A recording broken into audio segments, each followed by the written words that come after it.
The problem is you do see a lot of antisocial people succeed. Loneliness is as big a risk factor for ill health and death. We live inside our heads. You go cold turkey, you go into withdrawal. There is a lot of value in the stuff that we struggle with. Better Thinking. Conversations with experts exploring all things psychology. Welcome back to Better Thinking. My name's Nesh Nikolic, and my guest today is Dr. David Blustein, here to talk to us about the psychology of working and the interface of mental health and work poverty. Dr. Blustein is a professor and Golden Eagle faculty fellow in the Department of Counselling, Developmental and Educational Psychology at Boston College. Dr. Blustein is the author of The Psychology of Working, A New Perspective for Career Development, Counselling and Public Policy. And he's also written The Importance of Work in an Age of Uncertainty, The Eroding Experience of Work in America. He has been instrumental in developing psychology of work theory, which represents an inclusive and social justice-informed perspective on the role of work in people's lives and in their communities. Dr. Blustein has contributed numerous articles and book chapters on psychology of working theory, unemployment, career development, psychotherapy, decent work, dignity at work, precarious work, relationships and work, social classes, race, and other aspects of contemporary working. He also has consulted with national and international organisations such as the International Labour Organization, OECD, and the United Nations Development Programme. It was a great pleasure speaking with Dr. Blustein, looking at the shortcomings of working conditions around the world, but also looking at the hope that is there in identifying how people can be treated with greater dignity in their roles and also find more meaning in their working life. Hope you enjoy the show. David, a big thank you for coming onto the show today. I've been looking forward to speaking with you for some time now, and in particular looking at the psychology of work, in the interface of mental health and that space around poverty, the work poverty. I know that this is an area that you've researched extensively, and looking forward to speaking about this because I think in my mind, with the advent of AI, there are going to be some additional factors to look at. And so I am keen to hear about your research to date and maybe then project forward a little bit as well. Happy to talk about these issues. They are very relevant. They've always been relevant, but of course, there's a lot of compelling reasons, why they're even more pertinent right now. How did you get into this space? If we can start from there, I like to always know how someone falls into this line of work. Yeah, well, I'll make a long story short. I'm trained as a counseling psychologist in the U.S. I have a degree in counseling psych from Teachers College, Columbia. And before that, I worked as a master's level counselor for a number of years. And I would say that there's a number of different avenues that got me into this. One was the field of counseling psychology in the U.S. has had a specific focus. It's not the sole focus of the field, but it has one stream in the area of vocational psychology, which is really the study of how people make decisions, how people adapt to work, how people manage stresses and things like unemployment, precarious work. So that has been a part of my training. However, there's also a personal story about this. I grew up in modest circumstances. We had all the basics. I don't want to tell a story that I had an impoverished life. I didn't. Grew up, you would consider kind of lower middle class, working class family. Father was a sheet metal mechanic. My mom worked in a department store. And there was a bit of, early in my life, some instability in access to work, particularly from my father and for also some of his siblings and our relatives.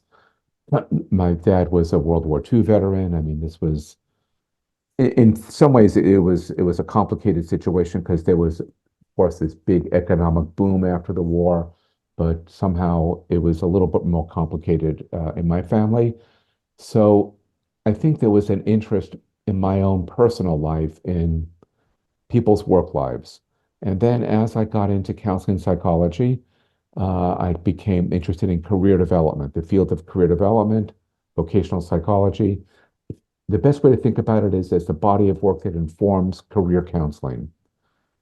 So to move more quickly, by the late 90s, I was having this identity crisis. I felt like I wanted my work to have more meaning, and I was kind of pursuing research and writing on traditional career development issues like career exploration and decision making. And I just went back to my roots to find the thread. And I developed in the early 2000s a critique of career development called Psychology of Working, and as well a new framework, which then became a theory, as well as a body of practices. So basically, Psychology of Working grew out of vocational psychology, as well as my own personal life story. And it also has encompassed many colleagues now, particularly people who have been students of mine. And what were the first areas that you started to look at before you expanded that research? What drew you in first? Into Psychology of Working, it Yeah. was primarily issues of equity, the field of career development, career counseling. And I know it has some similarities in Australia because I have quite a few colleagues in Australia who work in that space. It's never been a field that has said explicitly, we're just interested in people with choice and volition, but that has been kind of what has happened by default. A body of knowledge has been developed that is primarily focused on people with some degree of choice in their lives. And I felt like people who were trying to get a foothold in their lives were not really being embraced within the career development field. A lot has changed in the last 25 years. There's much more of a focus on those people who have marginalized life experiences. But the reason I got into it was due to marginalization and economic constraints, that I felt like these factors were not really part of the overall body of knowledge. They weren't really being factored into how career practitioners worked, and as well how counseling psychologists worked. So And it what was did you really an issue find? for me of equity. I'm sorry, go ahead. Sure, sure. And what did you find in the space of equity? That's such a present topic still. I don't think that Yes. has changed. Well, I imagine the world has changed though since the 2000s, and maybe equity is better, maybe it's worse. I'm not sure. But what did you find initially in that space? Where was there marginalization, and how was that playing out? What were the, I suppose, equity factors back then, and how's it maybe progressed into today's terms? yeah, that's a great question. The issues of equity play out in how people construct meaning about their work lives, how they enter the world of work.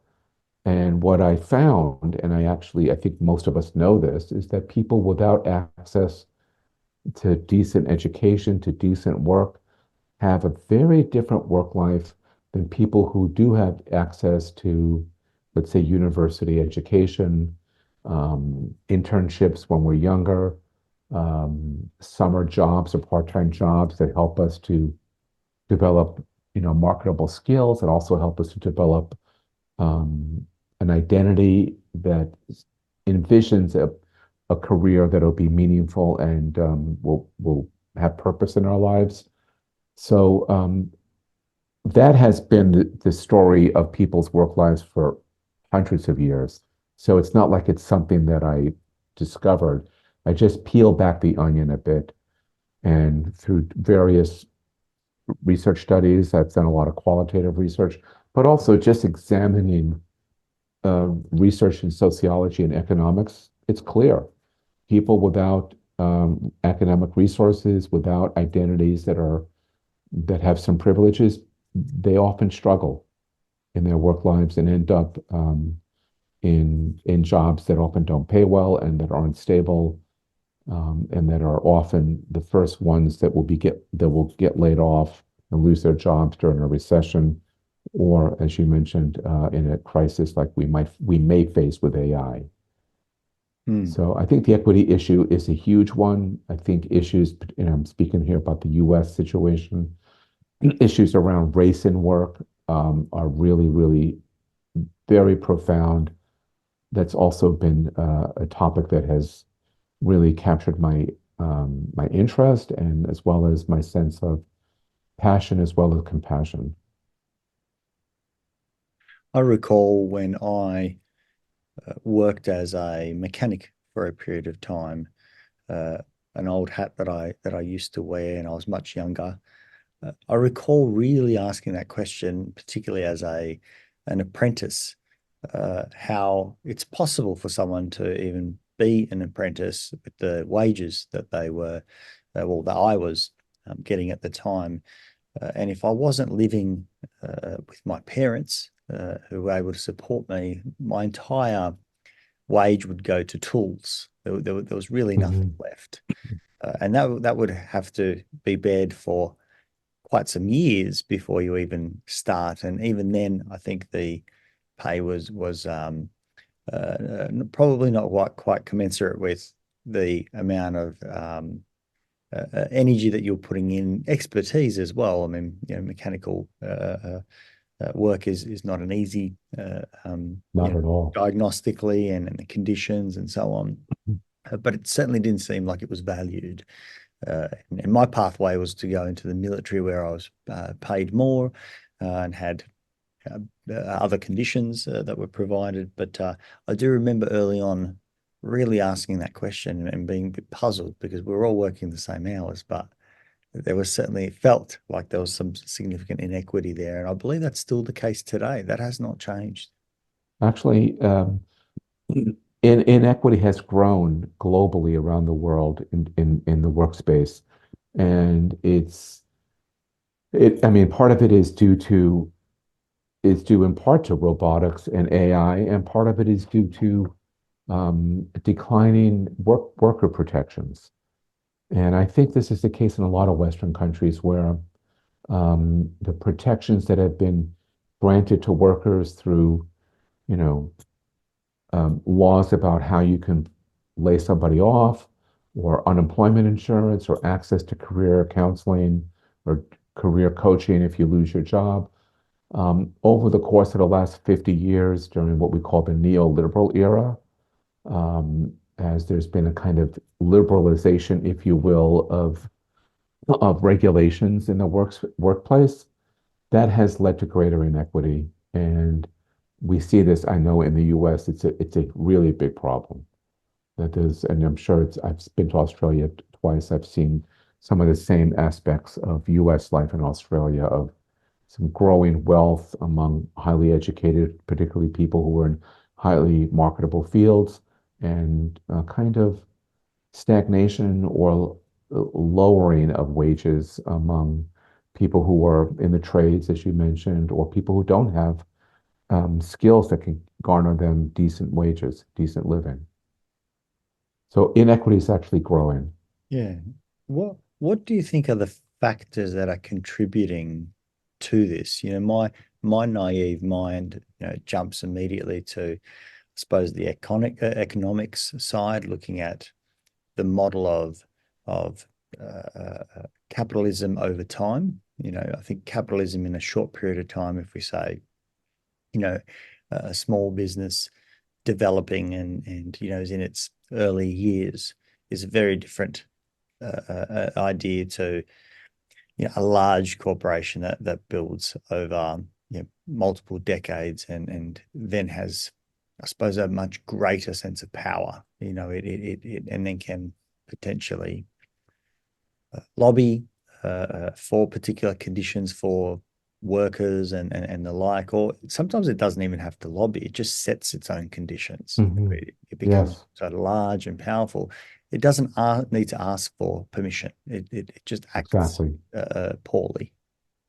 Well, I do think capitalism contributes to inequity And kind of what happened in the 80s, and there's the two particularly poignant examples are the administration of Ronald Reagan and Margaret Thatcher in the UK. Both of these leaders were kind of the original neoliberal leaders. And I lived through that period, and I know that the mantra of Reagan in the US was to free the engines of capitalism, to let the free market go. Don't try to regulate it. And I think in doing so, what we've seen in the US is a decline of union membership, a decline in the power of unions. We've seen, and I think unions is both, they're both an issue in of themselves and an exemplar of neoliberalism. So I think the loss of power in the United States of unions has contributed to greater inequity, and the growing power of corporations, particularly these huge multinational corporations like Google, Apple. I'm sure these are huge corporations in Australia as well. And in many ways, they do very positive things. I mean, I use a Mac computer. I think it's fantastic. I have an iPhone. I'm not boycotting them, but I'm aware that in gaining this market control and reducing competitiveness, it has empowered corporations.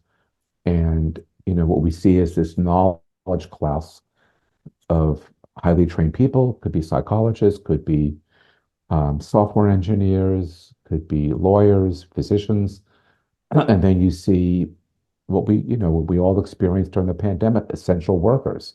They finally became visible.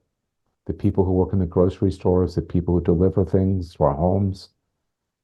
So I think it's also been the invisibility of poor and working class people, and I think the pandemic, in some ways, helped to make them less invisible. I like your take on that, David, in terms of we're not trying to crucify large corporations. Right. It's more about trying to understand this, and in many sense, the conditions have been laid for corporations to act this way. As a matter of fact, there's Right. incentives. If the incentives are built that way, humans will tend to work that way. And we know this, and I certainly know this, and I'm sure with your great experience, far greater than mine, we work with clients all the time around setting boundaries, which is really trying to change the incentive basis in their relationships, whether it's in the workplace, whether it's, in their family, whether it's with friends, with organizations that they need to connect with. Boundary setting and putting in place what is okay and what's not is a large part of our work, or at least a considerable part of our work for some presentations. And that in some sense is incentive-based work, trying to set new parameters to work within. And as you say, if there was a encouragement in take the guardrails off and allow the market to act in free will, so to speak, I think that's a fairly a considerable recipe for disaster. It's going to shift power very quickly to some. Yes. Yeah, and I think we've seen this in many parts of the globe, that even in countries that are ostensibly communist, Marxist countries like the People's Republic of China, in many ways, it's a capitalist powerhouse. Yet it also has communist and socialist ideas. This is some of the things that I never would have predicted as a young man, that People's Republic of China would be a capitalist powerhouse. I grew up during the Cultural Revolution. I mean, not in China, but just being aware of it. So I think some of these issues are definitely at the macroeconomic level, but I guess that's part of what I'm trying to do, is look at these macro level issues, not as an economist, but as a psychologist, and understand how they affect people. And I think the lens of working is the place and I've written about this a lot, where we interface the most with the social and economic world. It's also the place where we engage in relationships that we don't generally choose. You may have had colleagues throughout your life that you think, well, this person's interesting, but if I had my druthers, I wouldn't be friends with them. And that's part of our work lives too, is, Mm. you know, you have to deal with people who you may not have sought out. So there's a The, lot of aspects of work that are very atypical in some ways, but also, in my view, very much part of our human evolution. so the conditions are somewhat, laid out and explained, and I suppose the trickle down effect is, or how does that filter down, is interesting. You mentioned one of the atypical experiences that most of us experience on a daily basis is colleagues. Where they're Mhm. not selected. We might select an organization if we're fortunate, where we have that efficacy, but we certainly do not know who's in that organization and Right, where we'll end up throughout our exactly. time there, who might move in, who might move out. So that's not a Yeah. selective process. To a And it's an degree, issue. we navigate it, but much of it is not in our control. Exactly. And it's an issue that clinicians have to deal with a lot All because day. our clients are going to come in with, I have a new supervisor and they're abusive. And then, so I guess my view is that psychology of working is central not just to career practitioners, but to all therapists, to all mental health workers, because people come in with issues related to work. I would most certainly say we have a practice here of 16 plus, and our bread and butter is, yes, it's anxiety and depression and the like, but the vast majority has at least a reasonable element of Mhm. workplace difficulties, Yes. and for us in Canberra, in Australia, Canberra is the hub of basically where Parliament sits, and therefore we have a large public service network here, and so many of our clients, purely through population reasons, are public servants, and there's a particular culture that Yes. is very predictable, because it's one organization. Even though there are different departments and there is differences between departments, there is still very much a lot of similarity there too. And I'm sure that that's not just a public service issue; it would be in the private sector as well. But there is something specific about a very large public servant population. Yes. No, I'm aware of that. I know about Canberra being the capital. And for a number of years, I worked in Albany, New York, which is the capital of the state of New York. And actually, I believe, I'm not sure if this is still the case, but when I lived there, it was the second largest home of public service workers in the US after Washington. So I did a lot, I've done a lot of clinical work with government workers. So I know about the particular culture and organization. I'm sure it's different in Australia, but I'm sure there's some parallels as well. So one of those factors that filters down is not being able to select your colleagues. What are the other factors that show up in mental health that you've seen either in your clinical practice or in your research, or obviously combined both? Yeah, I think one of the main issues is the issue of work volition. To what extent can an individual select their line of work? So the phenomenon of people making career decisions and selecting their pathway in human history is relatively recent. And over the course of our history, it has become a larger proportion of people who can do this. But if we think back 200 or 300 years ago, even 100 years ago, most people didn't have a chance to go to universities, may have had an opportunity to get some skills training or trades training. And so I think this is a big issue. People ending up in jobs that they may not like, they may not enjoy, they may not feel competent in, or having to basically take what I call survival jobs their whole lives. People who work in landscaping, people who may work, driving delivery trucks or, um, a whole range of fields, housekeepers, domestic workers. So I think these are really big issues in the world of work and also mental health practice. And often as mental health practitioners, we may see people who have some degree of choice. And in some ways, this concept of work volition is on a continuum. It's not like you either have it or you don't. You have we all have some degree of work volition. And I think this becomes a big issue for clients I've worked with, as well as in my research. And the impact of not having access to decent work is really significant in terms of its mental health consequences. It's so interesting. Just this week, I was working with a younger fellow at university who felt trapped in their role, and we looked at Seligman's model of hopelessness, and Mhm.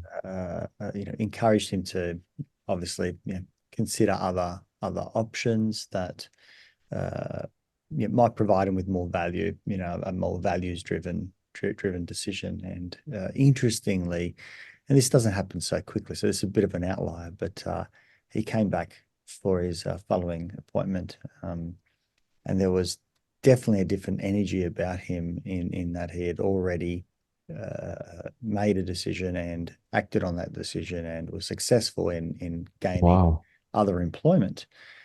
And even though he was still currently working in his present role, there was something very different about him. His attitude has shifted. Obviously, there was some self-efficacy that came Yes. about this, and from that, well, I suppose the evidence that he had created for himself. And that's a nice little story, and we can always talk about outliers, but I think that speaks very strongly to work volition in terms of, when you do have a level of self-efficacy, when you build an internal locus of control. And to be fair, there are economic conditions that allow for it. Right. Because, in many parts of the world, uh, uh, this particular gentleman could have tried and they wouldn't have been successful because the jobs just wouldn't be available. Exactly. No, I'm fortunate to have a lot of, no, I have a number of really close international colleagues, and in talking with them about the world of work, I mean, even in countries where there's probably the same proportion of people who go to university as in Australia or in the US, if there aren't jobs for them, people often have to leave the country, or they could do extremely well in their university studies and not be able to get into the field that they studied to enter. So it's not just the psychological aspects, it's also what do the work conditions provide for people. And this is something that people do struggle with. And I see this a lot in my own practice, working with clients on career issues, as well as in psychotherapy, of people studying hard, doing well, and then not being able to get to where they want to go. Quite demoralizing.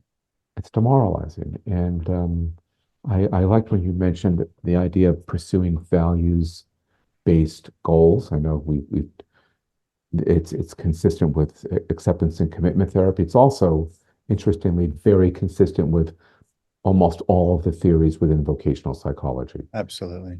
It's a really fundamental tenet that we really try to find directions for ourselves that will be a good fit. This is one of the aspects of career development that I never rejected, because I feel like everybody wants to have a good fit in their lives, a fit with their values, a fit with their interests, a fit with their interpersonal style, with their personality attributes. So I think these are fundamental aspects of our work lives, and that they do affect our mental health, especially when our aspirations are frustrated. And what have you found are the uh, uh, challenges with things like, I think you called them survival jobs, for truck drivers, housekeepers, gardeners. There's quite a narrow skill set. There might be limited opportunities to move outside of that because the transferable skills either kind of slot you back into an extremely similar thing. It doesn't give you as much choice. Is that the problem with those survival jobs? Is it also in terms of the economics that they provide to that family are limited, and so therefore fewer resources to be able to take a step outside, to retrain, to re-educate, to find another position that's more fulfilling? Yeah, in fact, your description of it is very evocative. It gives you the sense of feeling locked in. And that's the sense, I'm sure you've had this with many of your clients, and I'm sure our listeners have experienced this as well, that when people don't have the opportunity to obtain new skills, and often because they have to work so many hours or work a second job to keep themselves going, that's a sense of like being on a treadmill and not being able to get off. And I think that is one of the gravest issues that I've seen. And I think there's things that we can do as psychologists to help our clients, but also having psychologists function as advocates to try to create better working conditions for people. So there's a concept that I use in my work that is from the International Labor Organization, and it's a concept that is called decent work. And it's this concept of decent work captures a globally accepted. There's an agenda put out by the ILO, the International Labor Organization, that I think nearly every country has signed on to. So the idea is that there's baseline conditions for people. So the concept of decent work doesn't necessarily suggest that people are going to find their dream career or a career that's going to give them meaning or purpose, but it does describe adequate wages, time for rest, access to healthcare, access to time off, and decent and reasonable living standard. So if people were to have access to decent work, it would afford them at least a living wage, which might allow them to go back to school, might allow them to kind of, move on to something that'll give them greater economic rewards as well as personal rewards. And those factors of access to time off, access to healthcare and the like, that's not really focusing on what the job is. It's more about the conditions of the job. Is that correct? Exactly. It's really a baseline set of work conditions. Yeah. And where are the conditions worst? What does the research say about what type of environments, what type of jobs that the conditions have been, I suppose, set or potentially eroded over time or taken advantage of? Where does that, or how does that play in? It plays in it plays in across the globe. So certainly countries that have less overall resources are going to have trouble in providing decent work for their citizens. And we'll often see in many of these countries informal work, people, making food and selling it, or making jewelry and selling it, or trying to sell different kinds of services. But these conditions exist also in Western countries. So I think that we see these indecent work conditions around the world, and they are certainly they're certainly located in places where the resources are limited, and also in places that are being affected by war or being affected by totalitarian governments. So I think there's a lot of factors that contribute to indecent work conditions. How do they show up in Western worlds? Where do we find them? Obviously, it's very easy to go to a I don't actually know myself, but let me just pretend. Let's say the Congo, and let's assume there's a mine out there, and let's assume that it's held by a large multinational company that, because there's no scrutiny in some of those countries, or there might be corruption, and certainly not pointing the finger at Congo, it could be many countries. If it's not being policed, so to speak, if there isn't a union or somebody to have a voice for these people, we do see conditions where there are, young, I'm going to call them girls, who have got infant children on their backs, and they are going through the rubble trying to provide for their family. And, this might be a 17-year-old girl. We've seen those horrific images, and that's probably on some of the worst scale. And in other instances, young children, going through tunnels to, mine rare earth metals or particular types of minerals and the like. How do we observe this, where the Western world does tend to at least appear to regulate more? It does appear to police more. It does appear to have more regulations to monitor. How's it showing up in the Western world? What should we be looking out for? Well, I would speak to the situation in the US, which is the one that I know. Sure. And I don't intend to sound US centric, but because I know this country, I've been here my whole life. We have pockets here of highly indecent work conditions.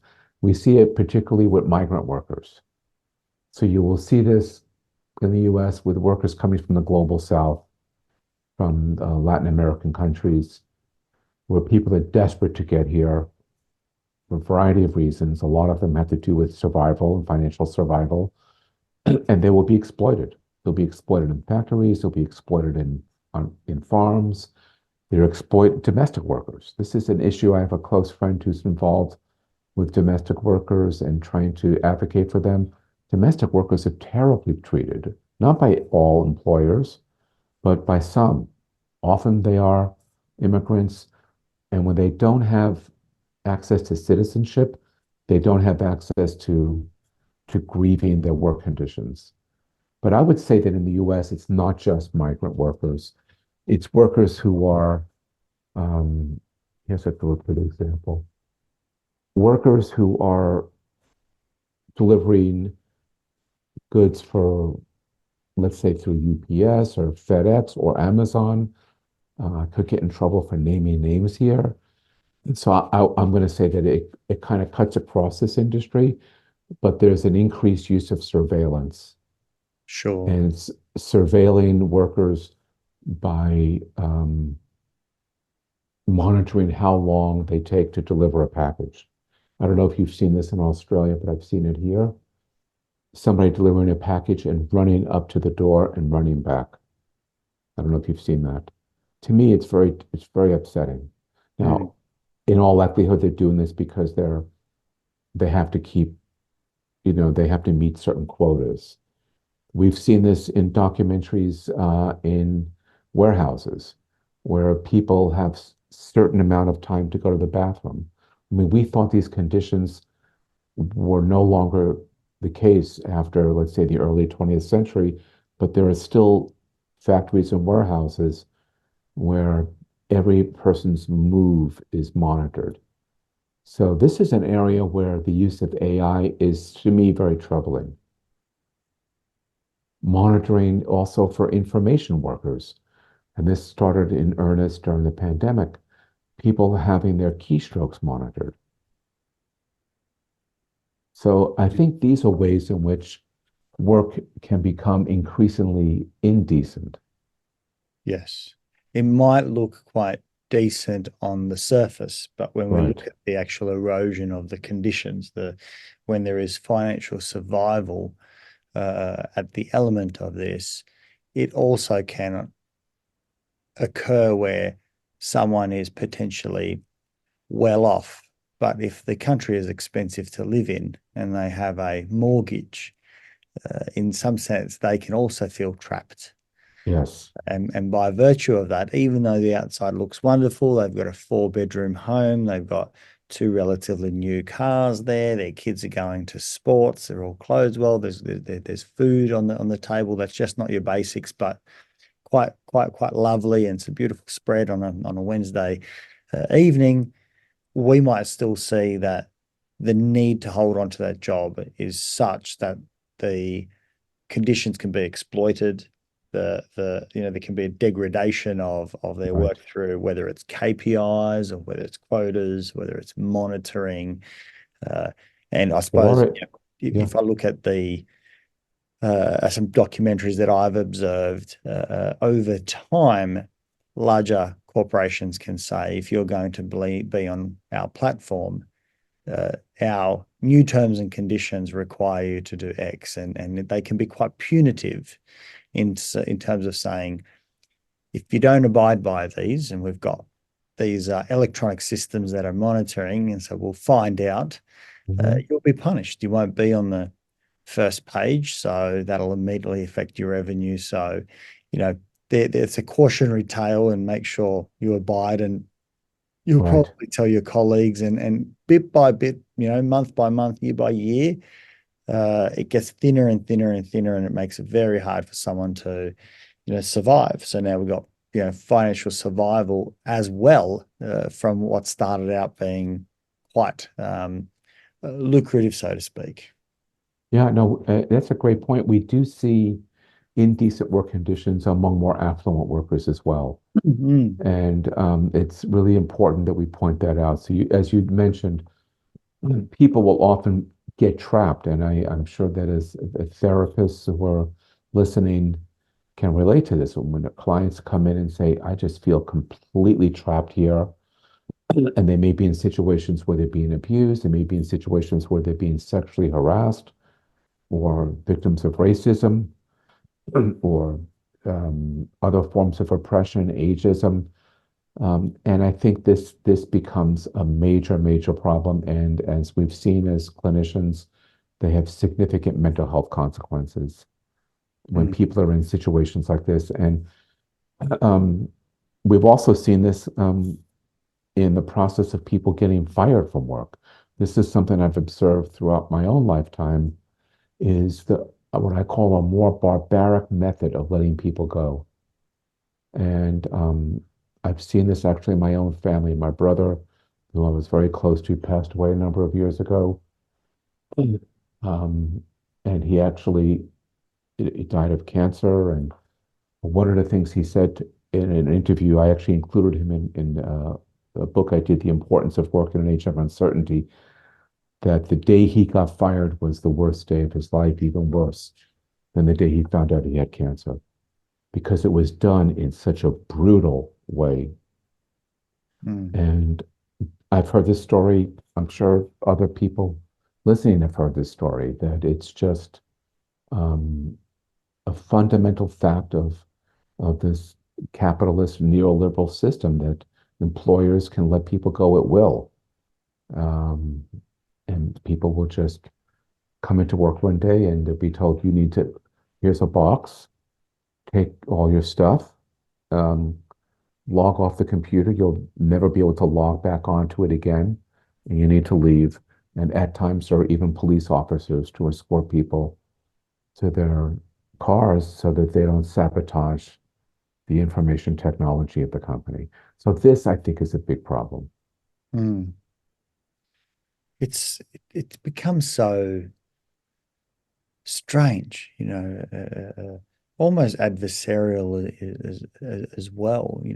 I can see both sides where um, a company does an absolutely poor job in how they communicate staff, particularly in these instances. And we've read about it. Here in Australia, we'll see, for example, a telco, telecommunications company, lay off X amount of thousands of staff. And at one level, I kind of do get it. That unfortunately is the driving force. There's an economics status. They can get complacent with how they do their work, and so they're trying to readjust. But then there's that human side, which is a really poor way of how you treat people. I mean, we've heard instances, of an email being sent, and that's that. Your employment is terminated, and here's your severance pay for your. At least there's some regulations around that, but but that's kind of it.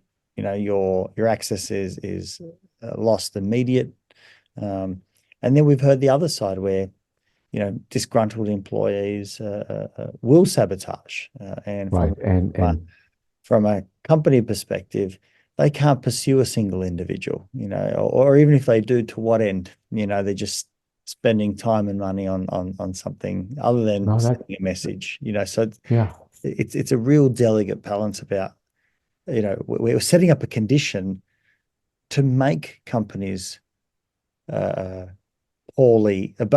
poorly.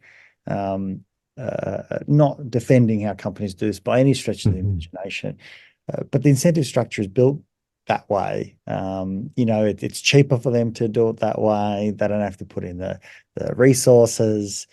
Even though it is not humane, you can do it from a computer. You hit a button, never have to talk to them again. Someone high up in the chain can just advise HR this is how it's done, so they don't have to deal with that. They can just cut and get on with their day. So it's almost like the pulling of the trigger of a rifle. It's 400 meters up the range that someone's shot. You don't know what's happened. You've just pulled a trigger. So far removed, and so we have these very odd conditions that means that, and don't want to be throwing CEOs, but at some level that if we have to discuss this, we have to look at there are people who don't look at the human cost of. Right. I mean, there's an interesting film that came out, I think, in 2010, Up in the Air, with George Clooney, where he was working as a consultant, and his main job was to fire people.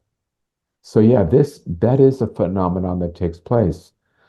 Now, with all of this, I did want to just make sure I have time to share with you that not all work is bad.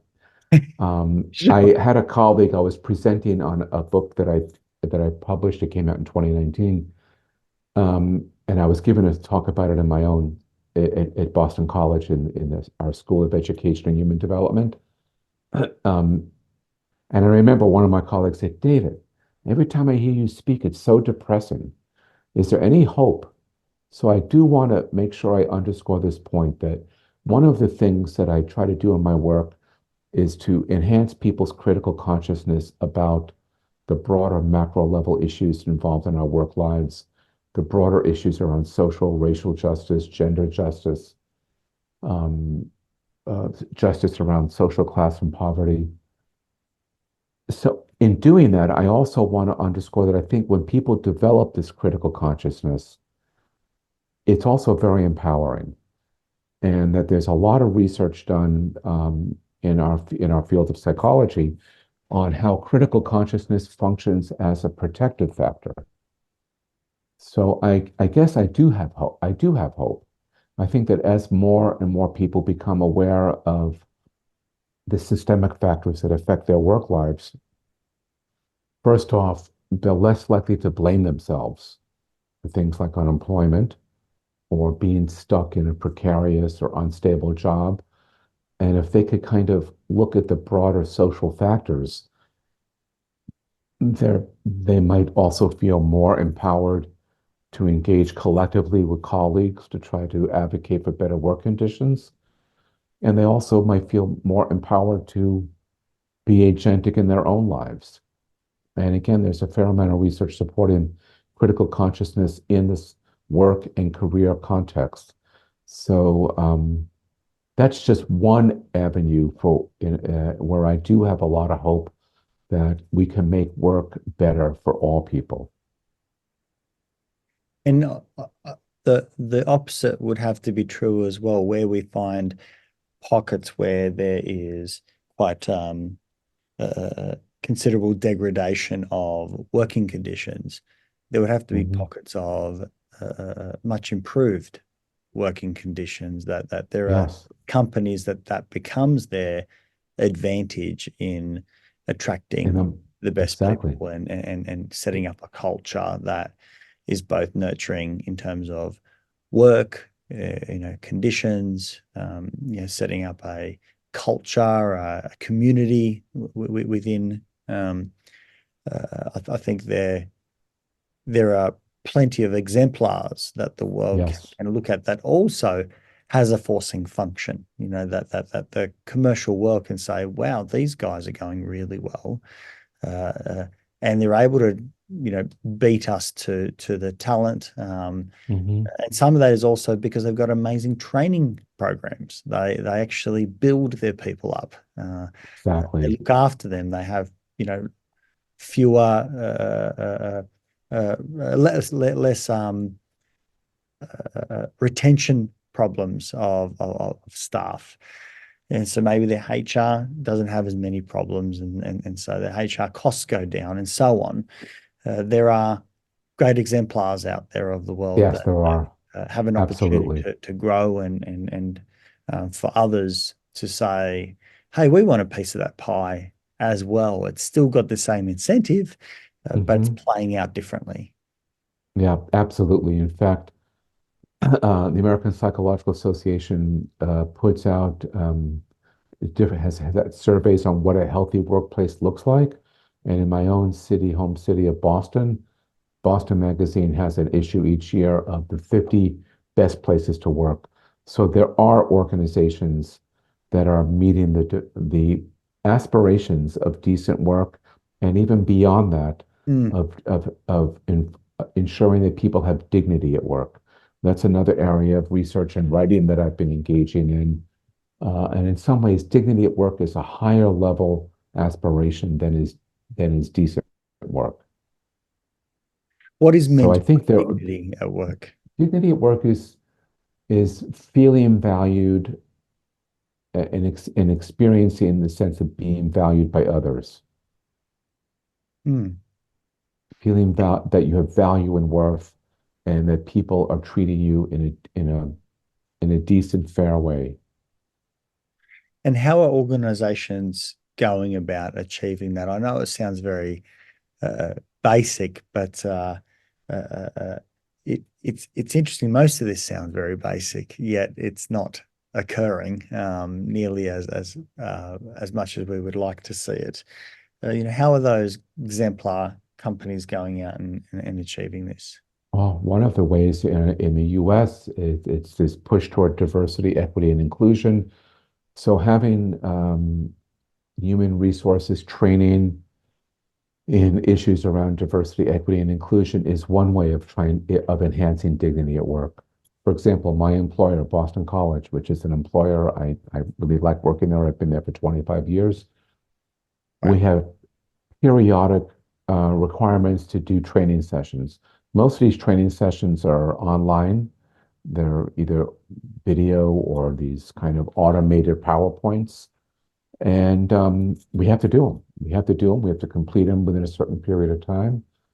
And I find them really helpful. Even though this is my area and I know it, I always learn something new. So doing focused training can help. Making sure that the supervisors and managers have good interpersonal skills and can take feedback from their supervisors on how they can give out feedback in a way that is, in a way that people can hear it and that people can use it and also maintain their sense of feeling valued.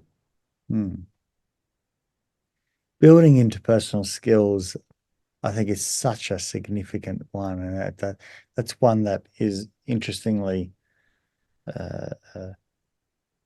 maybe a place that becomes constrained when people are stressed. We Yes, take shortcuts, and the conditions of inequality, and the conditions of degradation of working environment mean that people can become short. I mean, the simplest exactly. little example of this is when there's a time constraint to get out the door in the morning.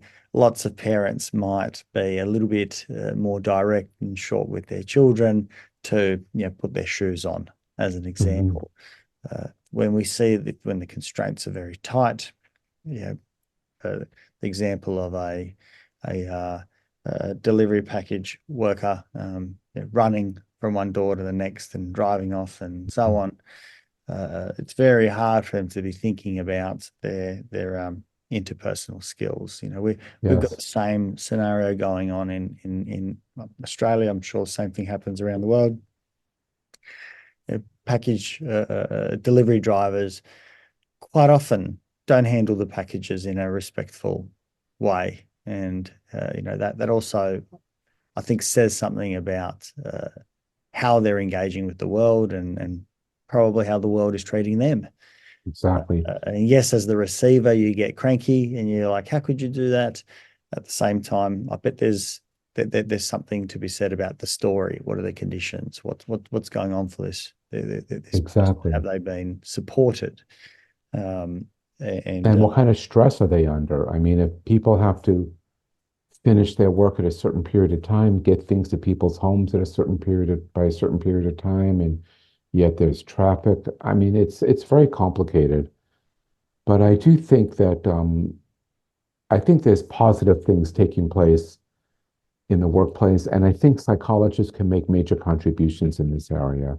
mm, I think one way is to become sensitive to work issues. So one of my the things I've written a lot about is that I know, at least when I was studying in counseling psychology, and particularly learning therapy and learning the type of therapy that I was trained in psychodynamic, relational psychodynamic therapies. And supervisors often would interpret work-related issues as manifestations of unresolved family issues or unresolved authority issues. That I always felt was problematic. And I think that one adage I would have for the clinicians listening is to take people's concerns about work at face value, at least mm. at the outset. When people come in with pain around work, try to help them and dignify their issues by not interpreting them as, oh, this is similar to how you reacted to your father who gave you critical feedback. Maybe that's the case, but it's probably not the foregrounded issue that needs to be dealt with.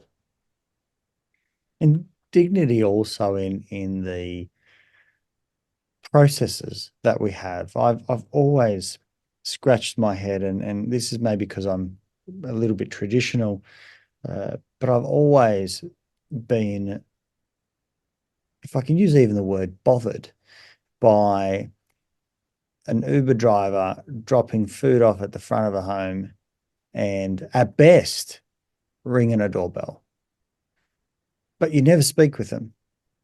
And it takes you away from that human experience of being able to Yeah, thank someone, of having a greeting, of someone providing a service, but also you giving an opportunity to provide appreciation for what they have done. A smile to each other. These people, I mean, when we think about the dignity, they don't speak to anyone. They go to a restaurant, they pick up the food. At least there's a physical interaction there, but usually the restaurant's swept off their feet, running around. So they just grab the order, they race off, they drop it in front of your house. Lucky if they hit the doorbell and they go off to the next one. And where was the human interaction? How are we going out and having any interpersonal connections? Even if it was small, it's quite concerning. I think about it maybe also because I think so much about how psychology plays in the world. But even when I finish a session with a client, I always walk them out. I mean, that's how you would do it at home. When a friend, a colleague, a family member visits, you walk them out, and then they get into their car, and you stand out the front, wave to them, you say goodbye, and that's where it kind of finishes. Sometimes, therapists can just say, okay, well, that's the end of the session, and the session stops at their door, and the client finds their way back to reception. Yeah, no, you're right about that. I think It's a that, small little thing, but dignity is in so many processes. but I would kind of hold the system responsible in thinking Yes, about this, yes, that an Uber driver to Uber Eats or DoorDash, um, yeah, it's a very hard job, and I've watched them work. When I go to a restaurant, I see them taking the food and rushing out. It's because they have to earn a lot of money. They have to get a lot of calls. And I think that in reality, time is money. And chatting with the customer, they just may not have the time for it. I agree 100%, and that's in actual fact the point. There's no Yeah, that is the point. margin. It's that, There's no margin to allow for a human contact. yes. It's And I totally grab the agree with order, you. run to the car, drop it off, and so the uh, uh, the service is achieved in terms of the food arrives, uh, but where's the humanity? Exactly, because those are the moments I know for me in my work. I enjoy those informal connections. Hmm. They're really important.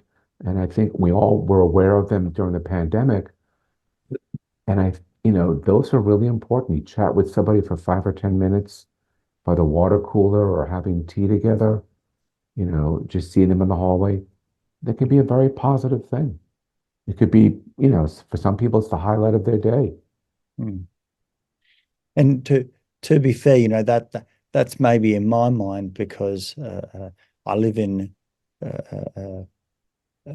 very comfortable conditions, and so for me, it's easy to talk about the higher Maslow hierarchical Hmm. needs, but the person who's delivering the food, or the person who might be working in the restaurant, if they're going through incredible financial strain, and the conditions and KPIs and everything is set up, they don't have time Right. for that conversation. As a matter of fact, the system itself, the Uber system, has quantified everything, and not pointing the finger only at Uber. I think this is, if you're going to be competitive in today's competitive world, you are literally shaving off 20 cents at a time. Hmm. If they can shave off 20 cents and they multiply that by every order, that might just give them the advantage. Right. Because we're Exactly. talking about, Yes. tens of millions of dollars through 20-cent interactions, over scale. And so it's very, very challenging to Hmm. uh, be to live in accordance with your values. If I go back to an ACT framework, we so often talk about being value driven. That job is not allowing me to do that, or it certainly conflicts directly with my other Hmm. value, which might be security for my family. And so I can either go out and ring the doorbell and have a conversation, or I can try and put bread on the table for my family, or I Exactly. have to And work more hours, which means I'm away from my family as well. So those competing demands means that I forego one for the other. And so I'm selecting family, but I'm now dealing with people differently and at scale. I think you and I, our primary presenting issue is people's responsibilities and demands in life and mm, stressors are just so high. If we just shaved off 20% of their demands, they would all sigh a huge breath of relief, because we just go, go, go. And even in what appears to be a very affluent um, lifestyle, you can still start seeing some of those factors that you've described today. Yeah, in fact, it's a part of another issue here that's very pertinent in our work is the degree to which the boundaries between work and non-work have become so porous. Mm. And I'm sure, a lot of us experience this reading, looking at your phone in the evening and looking at emails, and then you realize you got to get your computer on. You got to go respond to that email. And maybe we shouldn't be looking at our emails in the evening. But then the other part of us thinks, well, I'd have to deal with it tomorrow morning. It wouldn't be any more pleasant in the morning. It'd be better for me not to have to deal with it then. And that's part of the psychology that a lot of people experience. I think there's a emerging culture of setting boundaries on when people are going to respond, when employers are going to send out emails to employees. To me, that's a very promising development.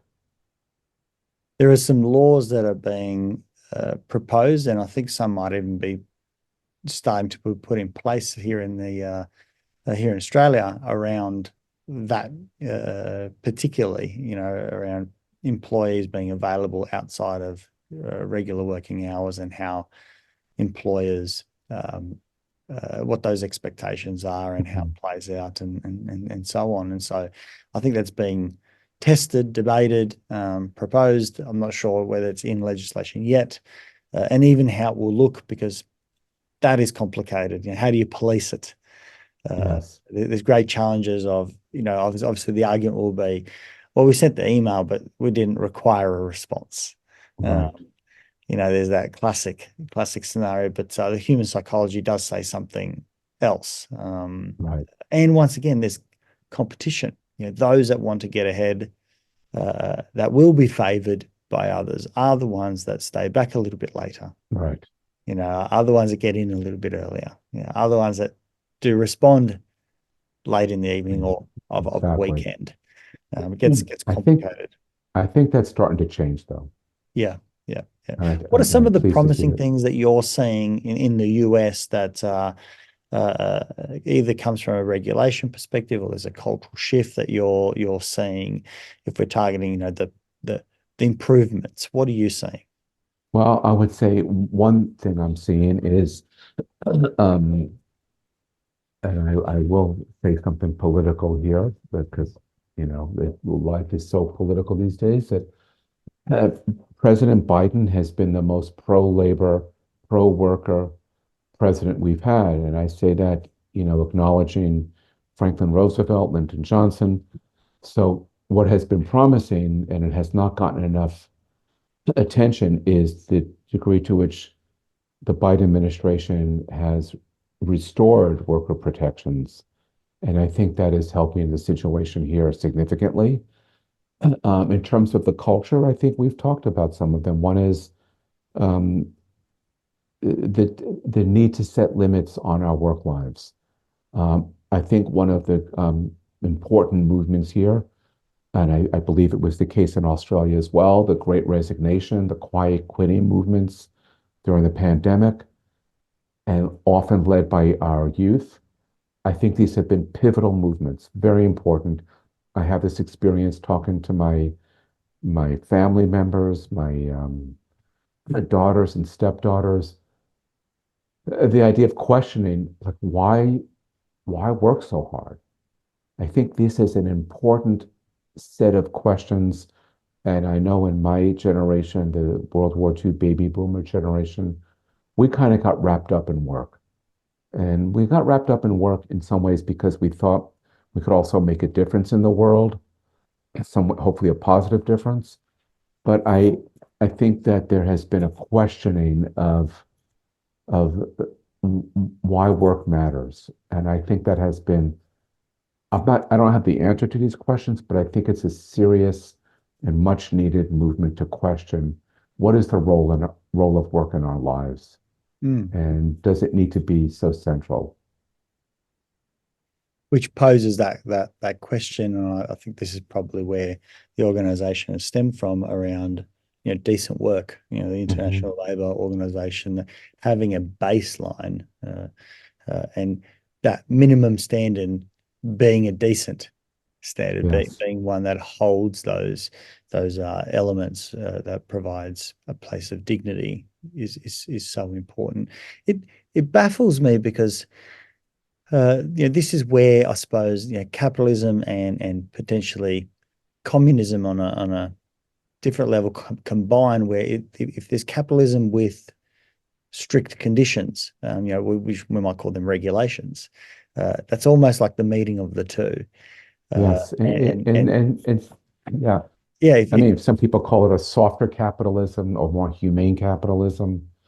yeah, Um, whatever the language is, we could call it humane, capitalism, where we're still under those same conditions, where survival of the fittest, mhm. but treating people well. And if that's the standard, that means that we're still competing on the same playing field. Everyone has the same conditions to compete in, but we're not using humans as the collateral, because that's what we're Exactly. currently doing. It's just a different way of doing labor. It's almost some are being treated like slaves, or almost they're being mistreated. And then the mental health fallout, in the most in the saddest stories is suicide. Yes, yes, and that is a very sad outcome. We see increased risk of suicide among long-term unemployed people.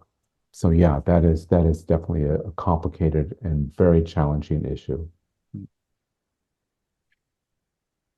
What countries should we look at that are doing this best? Or what does the research say? Where do we look for inspiration? How do we navigate this? I have a bias where I like to model what others are doing. I don't want to reinvent the wheel. I can at least build on the wheel. Who's doing this best?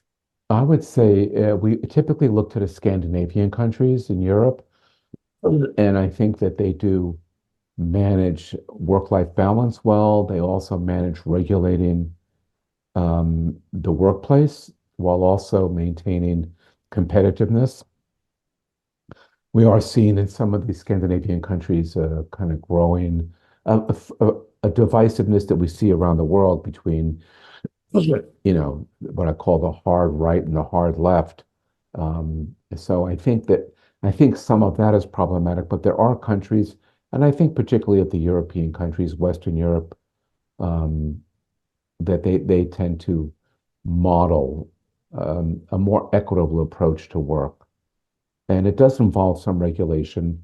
It does involve supporting trade unions, and it also involves, for one thing, keeping healthcare separate from the workplace, so that having national health access to national health, I think, is essential. The fact that we don't have it here in the U.S. is one of the most problematic issues in this country. It leads to a really porous safety net. So I think those are important things that countries can do. That's a real important point. Living in Australia, I know that Medicare, which is our effectively government funded healthcare system, is in my eyes absolutely exceptional. Areas for improvement, yes, there always will be, but it's simply funded. We all pay a tax on it. The money's got to come from somewhere. And so there's, we call it a Medicare levy, comes out of your pay. It's scaffolded, depending on your income as well. There is still options for private, if you wish, and we could complain about it as well. But at the same time, if I look at the value of it, it is phenomenal. Any Australian, Phenomenal. they walk into a hospital, and truth be told, you don't even have to have their Medicare card. Just show up, give a name, get a date of birth. They will take you in. They'll look after you, period. Yeah, no, that's fantastic. And that is the lack of national health insurance in the US has so many negative repercussions. One of them is that First of all, if you lose your job, you often lose your health access to healthcare. There is some government-sponsored healthcare for people who are really struggling, but it's really not at the level of private health insurance. It's a long way from that. And then you have the inhibition of the workforce. People can't leave jobs where they have health insurance and become entrepreneurs, or they can't leave to try, their hand at something else. They can't leave to get retrained for a year. So The it's a big problem here, and I don't know how this narrative is going to end here, but we need to find a way to get to national health insurance. having health connected to your employer, it just creates this incredibly rife condition for exploitation. Because Absolutely, yeah. that is, if anybody's going to, think about what are our fundamentals, Mhm. number one is healthcare. Your children get sick. You need someone to look after them, and so then you get sick. Who's going to look after you? And with the expenses of medicine being absolutely through the roof, Yes. it is quite ridiculous. Even the wealthy can't pay for it privately out of their own pocket. Try and get surgery, and you'll be lucky to come out with 20, 30, 40, 50, $100,000 out of pocket. It could be any number. And that could be something very simple. So it is very prohibitive. Yes. One last area I'd love to Yeah. cover, if it's okay, is Yes. how do you see AI playing into this space? Is it something that hopefully bridges the gap? Do you have concerns about I AI have concerns. Yes. potentially, taking air quotes, jobs, and therefore displacing lots of jobs? What do you see for the future? I think that's in some ways the big question these days among people who study work and the labor economics and the whole area of also of social justice. So I would say that a lot of people in my field feel confident to make projections. I actually don't. I don't think we know where AI is going to go. Um, there are competing projections. One is that it's going to lead to massive unemployment. Another view is that it's going to that society and the economy will develop new occupations that we can't even imagine yet. The one thing we do know, though, is because it's already happening, is that the advent of AI and the increasing use of AI is having a more adverse impact on less skilled workers. And there's a fair amount of good research on this, not just in psychology, but in economics, public policy. So AI is, at this point, is replacing jobs in factories. A lot of the cars we get now are built by robots. Of course, there has to be people who manage these robots, but not as many as would build a car, let's say 30 or 40 years ago. So I think that the differential impact is something we already do see. And I've had some experiences with AI, and I don't think I'm ready to make an AI my best friend. Let me say that. It's So, interesting to observe that AI with today's robotics or technologies, mhm, where the manufacturing process that once upon a time was absolutely mind-blowing, of how a vehicle could be made or a toaster could be made, is just now on steroids. yes, The processes are phenomenal. The speed at which things are being produced is mind-boggling. And we know this because the range of items that, at least here in Australia, now, if I go to buy a toaster, I mean, I rarely go to the shops, but when I do, I'm blown away because I didn't realize there are 50 toasters to choose from. how in the world are we going out and producing 50 toasters to put all around Australia on display that you can choose from? And then It's there's the issue of strange. having so much technology embedded in instruments and tools and appliances that you didn't need to be Yeah. so involved with computers. So I think about this now. I mean, in some ways, the advent of AI has made, in my view, a lot of computer software things more complicated. Um, you might get a link to do something, a work-related thing, and you get on there and you're lost in space. You got to have a new password. You got to get a pin on your phone, and things are just getting. I think it's making things very complicated. It's the more intuitive it gets, it also gets more complicated out of all these security Yes. items as well. And so, there's just layers over layers over layers. And I like your position though, not trying to predict because Yeah. it's so unbelievably unknown. It's It's difficult to go unknown. out and say, there's going to be X amount of displacement.